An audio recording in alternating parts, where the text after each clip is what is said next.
जब आँखों में नवोदय का अरमान लिया, नवोदय को ही अपना घर मान लिया, तो फिर जो भी है मुश्किल वह होगा आसान, क्योंकि आप जुड़े रहिए एग्जाम बैंक के साथ। हेलो दोस्तों, कैसे हैं आप सभी? उम्मीद करते हैं सभी लोग अच्छे होंगे। माय नेम इज संजीव और स्वागत है आप सभी का एग्जाम बैंक में।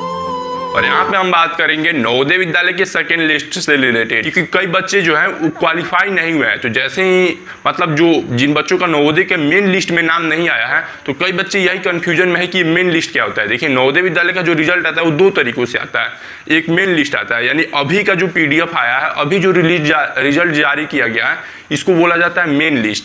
यानी ये पहला मेन लिस्ट है। इसमें मतलब जितने बच्चों का सिलेक्शन होना है, एक एक जिले में 80 बच्चों का, उन सभी बच्चों का है। और एक और बहुत बड़ा इशू है, इस पे भी थोड़ा बात करते हैं। कई बच्चों का कंप्लेन है कि भैया हमारे डिस्ट्रिक्ट में धांधली हो गया है, क्योंकि हमारे डिस्ट्रिक्ट में सिर्फ 40 बच्चों का ही सिलेक्शन हुआ है। देखिए, ऐसा कुछ भी नहीं होता है। कई नवोदय विद्यालय नए होते हैं, या कई नवोदय विद्यालय में हॉस्टलों की कमी होती है, या कई नवोदय विद्यालय में ऐसा होता है कि 11th में बच्चे माइग्रेशन के थ्रू दूसरे स्ट्रीम के बच्चे आ जाते हैं। जैसे अगर किसी नवोदय विद्यालय में कॉमर्स नहीं है, अचानक से कॉमर्स को शुरू कर दिया गया, तो वहाँ पे दूसरे नवोदय विद्यालय के बच्चों का 10th के बाद से ट्रांसफर कर दिया जाता है। तो ऐसे केसेस में क्या होता है कि 6th क्लास का जब एडमिशन लिया जाता है, तो 80 बच्चों के जगह पे 40 बच्चों को लिया जाता है, ताकि नवोदय विद्यालय में मतलब ऐसे हॉस्टल वगैरह की कैपेबिलिटी जो है वो मतलब बैलेंस रहे। तो इस वजह से कुछ डिस्ट्रिक्ट में कभी कभी 40 एडमिशन लिया जाता है। तो इसकी आप बिल्कुल भी चिंता ना करना। प्यारे बच्चों, थोड़ा मुद्दे से भटक गए थे, फिर से हम आते हैं सेकेंड लिस्ट पे वापस। अब देखिए, सेकेंड लिस्ट मतलब होता है कि मेन लिस्ट के बाद जो है।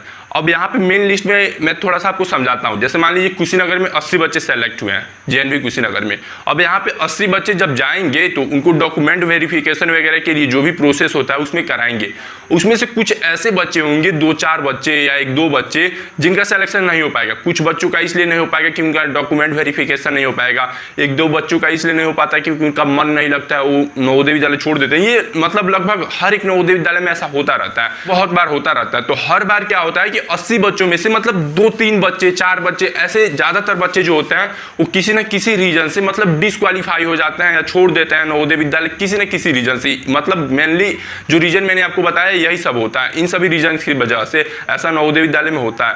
तो उसके बाद से क्या किया जाता है कि जब सभी बच्चों का एडमिशन हो जाता है, और उसके बाद से मतलब ओवरऑल पूरे नवोदय विद्यालय में इंडिया में हो जाता है, किया जाता है कि हर एक नवोदय विद्यालय में 80 बच्चों को जो सीट लेना था उसमें कितने कितने सीट खाली है। मतलब जैसे 2-3 सीट खाली है, तो फिर वो जो 2-3 सीट खाली रहता है, तो उन सभी बच्चों के लिए सेकेंड लिस्ट रिलीज किया जाता है।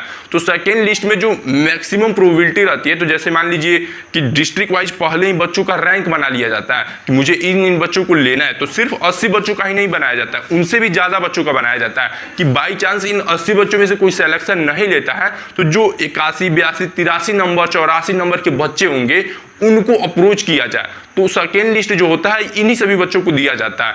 तो अगर आपका मेन लिस्ट में मतलब नहीं नाम आया है और आपको लगता है कि आपके मार्क्स काफी अच्छे थे, तो आपको चिंता करने की बिल्कुल भी जरूरत नहीं है। मे बी शायद आपका सेकेंड लिस्ट में भी नाम आ सकता है, लेकिन मैं आपको रोकूंगा नहीं कि आप सेकेंड लिस्ट का वेट करो। आपको कहीं एडमिशन लेना है तो आप ले लो। आता है या नवंबर में आता है, मतलब मेनली अक्टूबर में ही आता है। तो अक्टूबर के समय सेकेंड लिस्ट रिलीज किया जाता है। तो सेकेंड लिस्ट के लिए आपको अक्टूबर तक वेट करना पड़ेगा। अब रहा बात की मतलब आप वेट क्यों करोगे, मैंने आपको बोला है कि एडमिशन ले लो। अगर सेकेंड लिस्ट में आपका नाम आता है तो नवोदय विद्यालय उसका भी PDF रिलीज करता है, और साथ ही साथ नवोदय विद्यालय के द्वारा आपको कॉल करके कांटेक्ट किया जाएगा। जो भी आपने फॉर्म भरते समय कॉल डिटेल्स वगैरह दिया होगा या ईमेल वगैरह दिया होगा, उसके थ्रू आपको वहां पे कंफर्म किया जाता है कि आपका सेकेंड लिस्ट में नाम आया है। और सेकेंड लिस्ट आएगा तो उस समय तो मैं वीडियो अपलोड करूंगा ही। तो अगर आपको सेकेंड लिस्ट में चांसेस वगैरह होगा तो मतलब आप चेक वगैरह करते रहिएगा अक्टूबर के समय में। मतलब मेनली उसी समय आप लोग का सेकेंड लिस्ट रिलीज किया जाएगा। सो प्यारे बच्चों, सेकेंड लिस्ट के लिए ये जितनी भी चीजें थी लगभग मैंने सबको आपको बता दिया है। मतलब जितनी भी चीजें हो सकती हैं